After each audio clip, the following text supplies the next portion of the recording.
চাচা, এই বিয়ে আপনি ভেঙে দেন। এই মেয়ের লজ্জা শরম বলতে কিচ্ছু নাই। আরে না না, তুমি এটা কি বলো? এই বয়সে এরকম একটু একটু করেই থাকে। তাছাড়া আমি তো এই ধরনের মানে প্রাণ চঞ্চল মেয়েই চাচ্ছিলাম। ও আমার বাড়িতে গেলে বাড়ি একেবারে খুশিতে ভরে উঠবে। না চাচা, এই মেয়ের তো একদম লজ্জা শরম কিচ্ছু নাই। আরে না, বাদ দাও তুমি, বাদ দাও। ও, ওই যে বিয়ে সাহেব।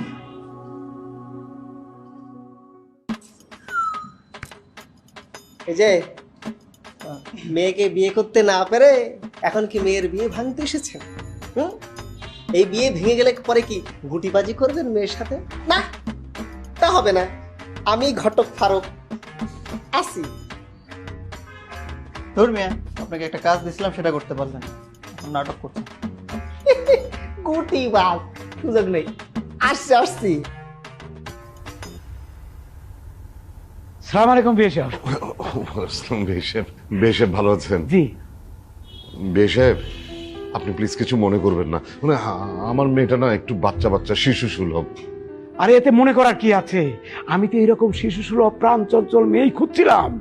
বিয়ে সাহেব, সংসার জীবনে পা দিলে দেখবেন আস্তে আস্তে সব ঠিক হয়ে যাবে। বেশেব, আপনার পরিবারে আমার মেয়ে যাচ্ছে, হয়তো সে কারণে আমার মেয়েটা অনেক সুখী হবে। আরে এটা কি বলছে? আপনার মেয়ে মানে? আরে আপনার মেয়ে মানে তো আমার মেয়েও। আর তাছাড়া আমাদের দুই ফ্যামিলি তো একই ফ্যামিলি। বিয়ে সাহেব, আজকের মতো আসি।